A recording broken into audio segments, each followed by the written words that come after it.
Howdy everybody. Welcome to video number 1 of actually doing the wings. I had a couple of other videos about the wings, the unboxing and the inventory of the wings.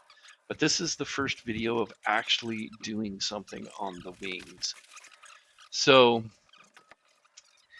that's Brad helping me out with the wings, and they are heavy, like really heavy. They are big pieces of aluminum, big nice pieces. They're also very expensive, so you don't want to damage them. Just um, at least I don't want to have new ones shipped out. And so the first thing you have to do is you have to cut a couple of pieces of J-channel for um, basically for the wings. And it's kind of odd. You're like, hey, why in the world are we doing this? If you move like a couple of pages back in the instructions, you'll see the page. It's like, oh, well, these actually fit on the top and the bottom of the wing where the ribs are, not on the spars. But you use the holes in the spars to line up those J channels. So that's kind of why they have you start with those J channels on the spars, is so that all the holes that you drill will be lined up when you position them in the spaces for the J channels on the wings, in the ribs of the wings. So it was interesting. I looked at it and I was like, I don't know what's going on there. But yeah, you cut them, make sure they're the right size. They give you measurements and you just cut them and then move forward with that. I did have to set up a couple of tables to put the spar on because it is rather big. You see it on that table. There's actually 2 of those tables put together for the spar. You see them there. And I decided to cut the length of the other ones at the same time, even though I only did the, I believe it's the left spar. I'm not sure which one it is, but it's only one of the spars that I worked on. And I spent about 10 hours drilling holes and countersinking holes and attaching nut plates. There are a ton of holes on that spar. Like, it was like I was hurting. There was so many holes that I drilled out. It was crazy. So that's kind of that story. So while we're measuring those things and cutting them off, I will tell you a joke. So why did the cowboy adopt a wiener dog? Because he wanted to get along, little doggy. Get along, little doggy. Get along, little doggy. Oh, it kills me. Oh, man, that's funny. I have another joke. So, and I'm not sure if this was in one of my other videos or not. It might have been. If it is, hey, you get a reused joke. So, why did the lobster blush? Because he saw the ocean's bottom. Oh, it kills me. Oh, anyways. So that's me and Brad. Brad's deburring all of the J channels, which is really nice.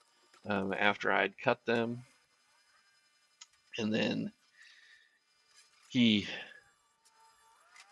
sets them over there. I move them over. We do take the ones for the other wing, and I shove them kind of up at the top, so they're kind of out of the way. And then you have to position those on the spar in the correct place. And what I did, and there's a better way to do this, but it says to like prop up the spar so it's level. And so I had these little foam things that I was using to kind of prop it up so it wasn't resting on the angled part of the spar. That worked. I mean, it worked. It wasn't the best solution, but it worked. What I noticed I believe it was Bald Man building a plane.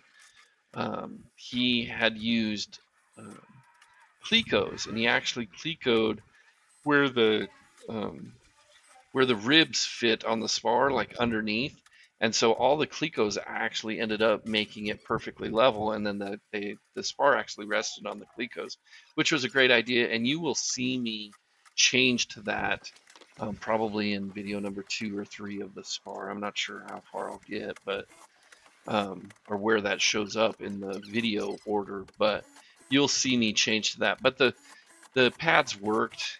It wasn't a great solution, but it actually worked. And then what you do here is you just position the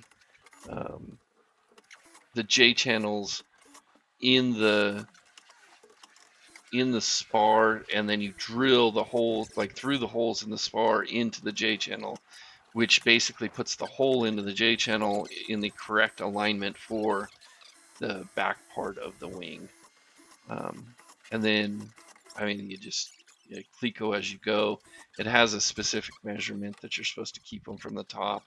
And then you just drill hundreds of holes in those J channels. I didn't count how many, but there has to be hundreds of them because there was a bunch.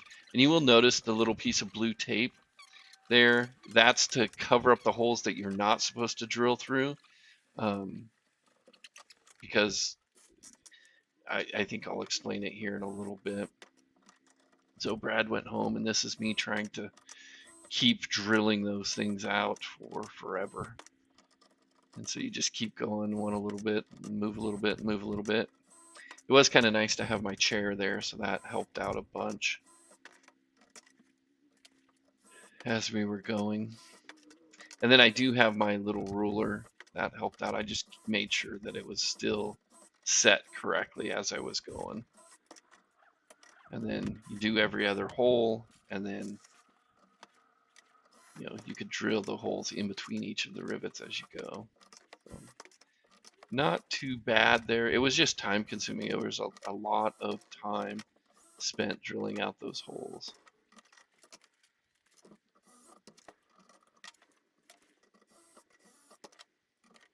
There is the end of that one, and then you'll see me kind of go do all the holes in between and finish that guy up.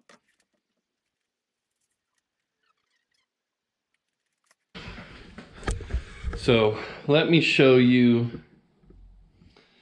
Sometimes the instructions are a little bit confusing. And I think I figured this out, but if I did it wrong and somebody knows that I did it wrong, if you could let me know, I'd appreciate it. And I'll order more J channel and start over. But if you look right here, so right here, it says the wing box J channel's long, so the one that goes toward the outboard edge, should be clamped first.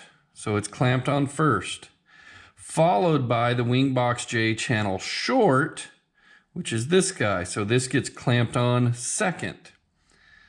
Okay. But then it says which nests inside the wing box channel long. So if you put this guy on after you put this guy on, the short one isn't nested inside the long one. The long one is actually inside the short one.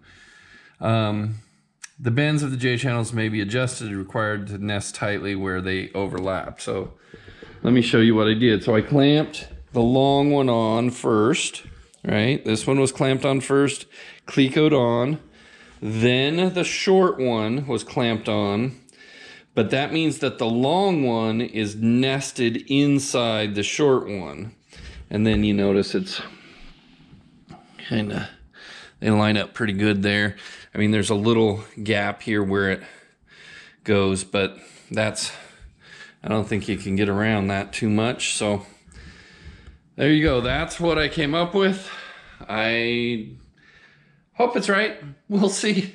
Have fun.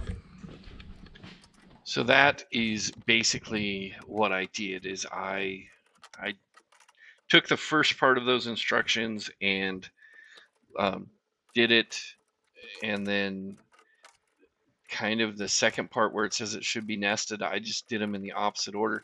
I don't think it's going to be a huge problem because all you're really doing is lining up the holes for the rivets that are going to be on the skin, And I don't think the holes that you drill, if one was in front of the other one, they're not going to be off by very much at all.